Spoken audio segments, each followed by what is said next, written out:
Hello दोस्तों, आज हम लोग करने वाले हैं जेसीईआरटी कक्षा 7 है और विज्ञान का बुक है अध्याय 4 अपशिष्ट जल कारण और निपटान। तो इसका करने वाले हैं क्वेश्चन आंसर।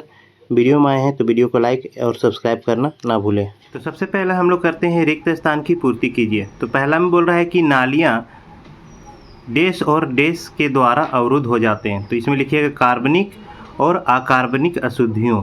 दूसरा में लिखिएगा, दूसरा का क्या है कि घरों द्वारा निर्मुक्त किए जाने वाला अपशिष्ट जल सीवेज कहलाता है। तो सीवेज भरिएगा। और तीसरा नंबर में कर रहा है कि वहित मल में उपस्थित जीवाणु तथा और विषाणु रोग उत्पन्न करते हैं। तो जीवाणु और विषाणु करिएगा। और नंबर 4 में बोल रहा है अपशिष्ट जल उपचार के सह उत्पाद बायोगैस और स्लज है। स्लज कीचड़ को ही बोलते हैं, ठीक है। तो ये भर लीजिएगा आप लोग। और दूसरा नंबर में बोल रहा है कि खंड आ को में दिए गए शब्दों को मिलान खंड बा से के शब्दों से कीजिए। तो देखिए अकार्बनिक अशुद्धियाँ क्या हो जाएगा, नाइट्रेट धातुएं होगा। अब इसके बाद देखो जीवाणु जो है ना, वो आप जीवाणु को मिलाइएगा। जीवाणु जो है आपका हेजा और टाइफाइड से मिलाइएगा, ठीक है। तीसरा में है पोषक तत्व। पोषक तत्व क्या है, फास्फोरस है। और चौथा नंबर में है कार्बनिक अशुद्धियाँ, जो कि मानव मल है, यूरिया है, जिसे मूत्र भी बोलते हैं। अब नंबर 3 में देखिएगा कि सही उत्तर के आगे सही का निशान लगाइए। पहला बोल रहा है कि दूषित जल में ऑक्सीजन की मात्रा स्वच्छ जल की अपेक्षा क्या होगा, कम होती है। तो यहाँ पे भरिएगा कम होती है। दूसरा नंबर वर्मी कंपोस्ट तैयार होता है, कौन से जीव से होता है, केचुआ से होता है, ठीक है। तीसरा नंबर में जैव अनिम्नीकृत कचरा का उदाहरण है, तो कौन है, पॉलीथीन की थैलियाँ। और नंबर 4 बोल रहा है दूषित जल जनित रोग है, तो इस आपका रोग हो जाएगा हैजा, ठीक है। नंबर 5 में बोल रहा है निम्नलिखित में दूषित जल उपचार का उत्पाद है, तो क्या उत्पाद बनता है, बायोगैस एवं स्लज बनता है। नंबर 6 है मनुष्यों के विभिन्न गतिविधियों द्वारा जल को प्रदूषित करने के कारण कई जल जनित बीमारियां फैलती है। निम्न में से कौन सी जल जनित बीमारी नहीं है, नहीं बोल रहा है, तो दमा जो है नहीं है, बाकी जो कि हैजा टाइफाइड और पेचिस जल से होने वाला रोग है। तो यहाँ पे दमा टिक करिएगा। इसके बाद क्वेश्चन नंबर 4 है जल जनित किन्हीं दो रोगों के नाम लिखिए। तो इसका लिखिएगा हैजा और टाइफाइड। नंबर 5 है दूषित जल क्या है, यह कहाँ कहाँ से निकलता है। तो इसका आंसर लिखिएगा ऐसा जल जिसमें हानिकारक अशुद्धियाँ और रोगाणु मिले हो दूषित जल कहलाता है। यह घरों, अस्पतालों, उद्योगों, विद्यालयों तथा बाजारों आदि से निकलता है। यहाँ तक लिखिएगा। नंबर 6 है जैव निम्नीकरणीय कचरा के 3 उदाहरण बताइए। तो इसका उत्तर लिखिएगा फलों के छिलके, सब्जियों के अवशेष, पौधों की पत्तियाँ। नंबर 7 खुली नालियों के जाम होने का मुख्य कारण क्या है। तो इसका उत्तर लिखिएगा प्लास्टिक, पॉलीथीन, कूड़ा कचरा तथा ठोस अपशिष्ट का नालियों में फेंका जाना। नंबर 8 है शहरों में नगर निगम का कार्य बंद हो जाने पर क्या होगा।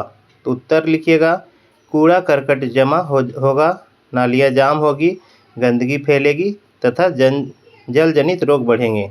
नंबर 9 है अशुद्ध जल को साफ करने वाले 3 पदार्थों के नाम लिखिए। तो पहला आंसर लिखिएगा इसका फिटकरी, क्लोरीन तथा ब्लीचिंग पाउडर है, ठीक है। नंबर 10 है वर्षा के दिनों में आप पेयजल कहाँ से प्राप्त करते हैं तथा उसे कैसे शुद्ध करते हैं। इसका उत्तर लिखिएगा हम पेयजल नल, हैंडपंप से प्राप्त करते हैं। इसे उबालकर, फिल्टर में छानकर या क्लोरीन की गोलियां डालकर शुद्ध करते हैं। नंबर 11 है जल के दूषित होने में कौन से कारक जिम्मेदार है। तो इसका उत्तर लिखिएगा घरेलू मलजल, औद्योगिक अपशिष्ट, कृषि में रासायनिक उर्वरक व कीटनाशकों का प्रयोग, प्लास्टिक व कूड़ा कचरा तथा खुले में शौच जल को दूषित करते हैं। 11 कंप्लीट होता है। 12 देखिए आप अपने घर तथा विद्यालय से निकलने वाले वहित मल का निपटान या उपयोग किस तरह करेंगे।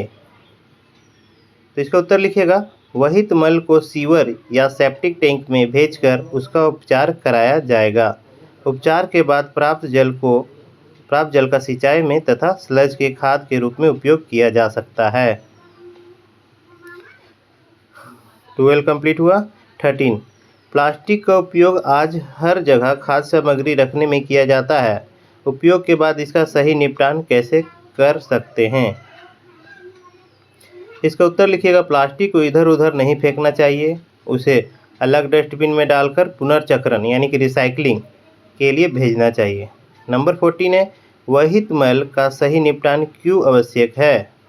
इसका उत्तर लिखिएगा इसमें जल प्रदूषक और बीमारियां फैलाने से बचती है, पर्यावरण स्वच्छ रहता है तथा मानव स्वस्थ सुरक्षित रहता है। नंबर 15 है कीटनाशकों तथा उर्वरकों के बेतहाशा उपयोग से जल दूषित कैसे हो रहा है।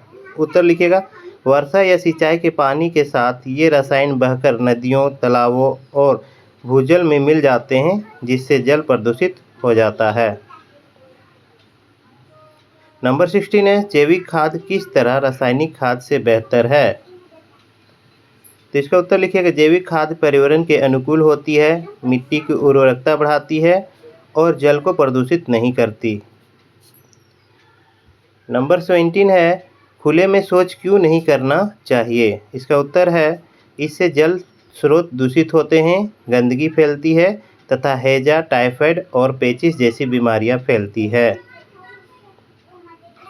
नंबर 18 है खाना खाने से पहले तथा बाद में हाथ मुंह क्यों धोना चाहिए। तो इसका उत्तर लिखिएगा हाथ मुंह धोने से रोगाणु दूर हो जाते हैं, स्वच्छता बनी रहती है और बीमारियों से बचाव होता है। मिलते हैं ऐसे ही वीडियो में। जय हिंद, जय भारत।